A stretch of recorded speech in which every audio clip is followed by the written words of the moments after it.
Welcome back. So, this is part two. We are delving into this fear of being a woman in a woman's body. I started out with this fear that my body wasn't the right shape, right? It was overweight, or my thighs were too big, or my ass was too big. And I started out with that. Then the deeper fear is I'm in a woman's body and how unsafe that can feel in a patriarchal culture. And that made me start thinking of I was in the theater for many, many years. And, and in the theater, I was a costume designer as well as being an actress.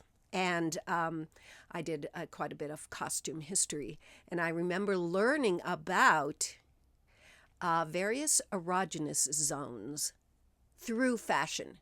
So, for instance, think of Queen Elizabeth, the very first Queen Elizabeth.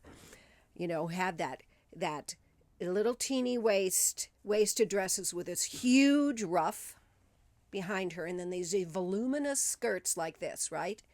The only place that was uncovered is this area right here, right? That ended up being the erogenous zone. So now I'm not saying Queen Elizabeth I was trying to be sexy. What I'm saying is that fashion then took spark in various places, and that's what ended up being the erogenous zone. So that's the part that was alluring to men. Okay.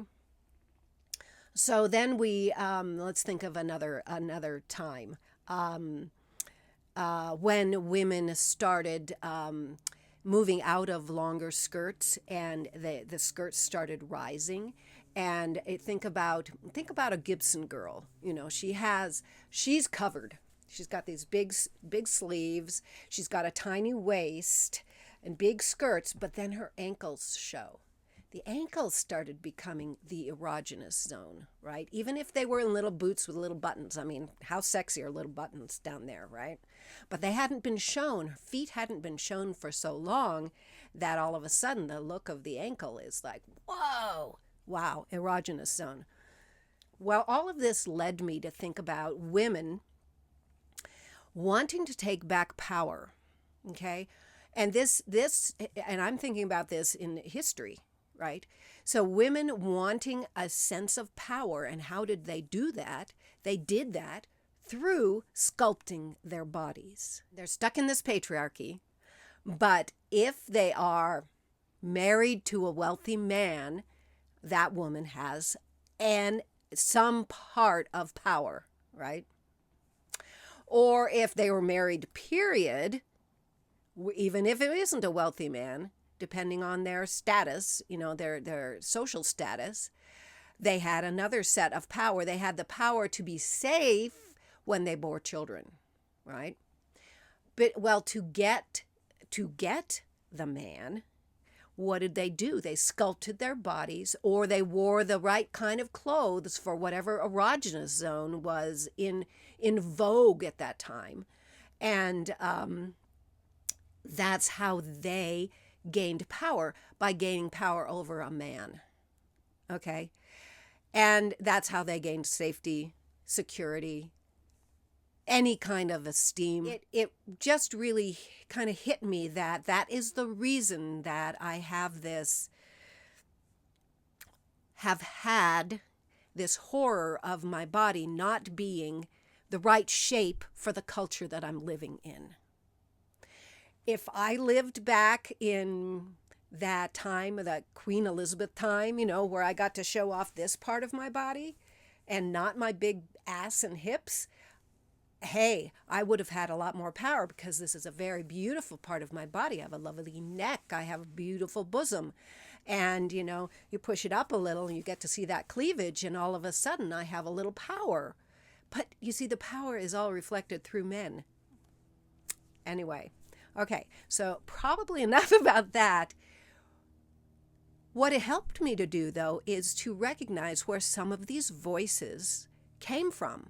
These voices that told me that my body didn't look right for the culture I'm in. Because, my mom, here she was in those beautiful 50s outfits, the little pedal pushers that showed her ankles, and then her pointy bra, and she would cinch in her waist, and then but that fashion sense went in a totally different way when the hippies came along, right? The 60s came along and free love. People stopped wearing bras. That influence was in there. And then when we stopped wearing bras, then all of a sudden boobs came out of fashion.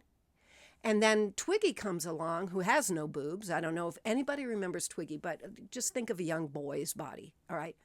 If anybody remembers Twiggy, eyes, almost like raccoon eyes. So I'm wondering if at that point, the face with big eyes, and then this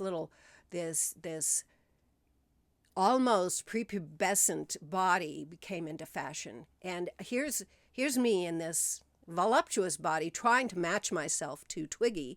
And that has been in my mind since I was young, right? Since I was a teenager. And somebody else's idea of what an erogenous zone was, or of how I could get power by being attractive to a man. That all that programming, which is corrupted programming, all that programming came along with me in my own body cells. So it's my job to deprogram myself now, right? To deprogram all of that. So how do I do that? One I've already done, just talking about it and bringing it to the surface and recognizing it for what it is, that it's false programming. This is something that I've been doing that I didn't recognize I've been doing really. And that is, now that we have streaming available, right? I don't watch commercial television anymore. I don't look at magazines anymore for the way people look. And so I am not bombarded constantly by my current culture as to how I'm supposed to look as a 67-year-old woman, I'm able to say, I like it when I go like this with my hair and put it up here and there's a little crown of curls up here. I like that. I like when my little curls here show. So I'm going to do that today for me. I like this color, and I like how cozy it is. I'm going to do this for me. So the question next is, how do we stop those voices? And after I did a lot of talking to the Scorpion yesterday about being afraid of being in a woman's body, being afraid as a woman, I recognize I need to move now to a gift. Now I have two gifts I can move to. One is the Scorpion's trio, Weasel. Weasel would be the gift within Gene Key 51. And then the other one that was pinged for me this time was Gene Key 37. So moving from weakness into equality. That's the other vibrational lift that I can do. How do I do that, you may ask? That's a really good question. And so I went to the Hunters and to the Weasel. Ingenious initiative. I am a Weasel. I may have a bad reputation among humans. It is always the way with some of us. We draw the negative projections of others simply by being ourselves.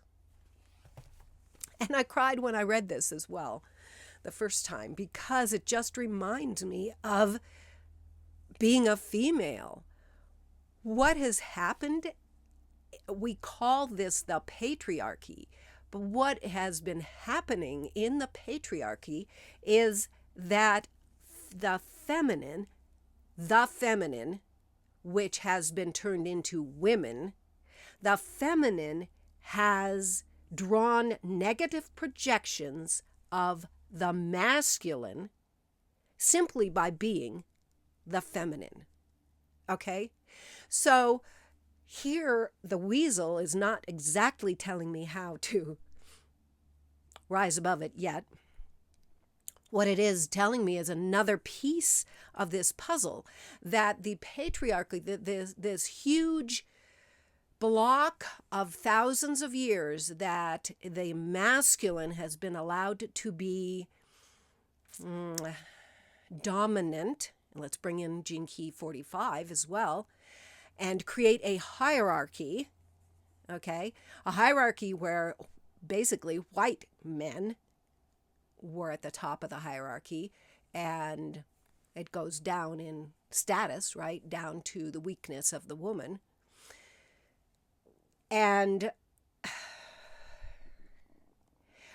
what has happened is that the man has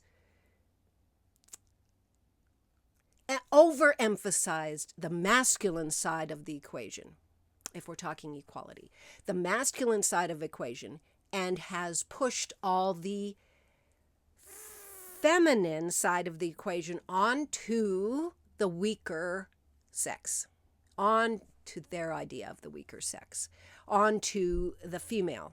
Okay, so projected all of the parts that they felt. These men felt all of these parts of themselves that they don't understand, because if you think about the divine feminine, we're talking about mystery. We're talking about emotions and being comfortable within an emotional state. We are talking about beauty. We are talking about gentleness. We are talking about the unseen realms that can be like intuition, and things that are not controlled by just the mind and thoughts. So all of those parts of these men that were upholding this patriarchal structure, all the parts that they didn't like about themselves, that they thought of as weaker, they projected them onto women. Okay? Now, in 37, in equality, the masculine and the feminine are both equal but different. Okay? They have been now separate for so long that the patriarchal believers have demonized the feminine, right? Because it has been apart from them for so long. Now, they've had to pay the price. Heart disease runs in my family because my father and his father before him and his father before him denied their own feelings of love. And they created heart disease, and their hearts were basically destroyed from within, So it's not like patriarchy is the be-all and end-all. We've had great suffering because of it. And look at something like Alzheimer's. Here we've been living in this patriarchal culture of the mind is superior to everything else, including emotions, definitely better than emotions. And what is happening? But people's minds are disintegrating. In Alzheimer's, people's minds are disintegrating. They are losing their minds. They're losing their memories. They're losing all these beautiful qualities that mind can have when it's balanced with heart, So here we have this patriarchy demonizing women, and that's the first thing I got from Weasel. And I just recognize that Weasel's just helping me to untangle this series of corrupted beliefs that I have been born into. I was born into this time of where I'm actually seeing the destruction of patriarchy in front of me. I'm living the falling apart of that way of living, and I'm very happy to see that. But the programming itself within those of us who have lived in it for so long and have inherited our ancestral karma still needs to be addressed. So I am going to leave you on this video here and let you think about some of the things that I've been talking about here, and see how is this affecting your life? Is it affecting your life? Do you still feel and see patriarchy alive and well in your world? In a sense, I see patriarchy and dominance in big business still. And that's going to be, because been institutionalized, that's going to be a big one to try to untangle. I know my husband's having some difficulties in being an old white man, in fully understanding equality and fully letting go of hierarchy. I can see it in his political leanings. And that's okay. Even though I believe in my heart he feels like he and I are very equal, I can still see that happening in his life. Anyway, I'm trying to say goodbye for this particular video, and thank you for coming along, and we will be back tomorrow with moving more into the gifts and looking at 51 more deeply. So thank you. See you tomorrow.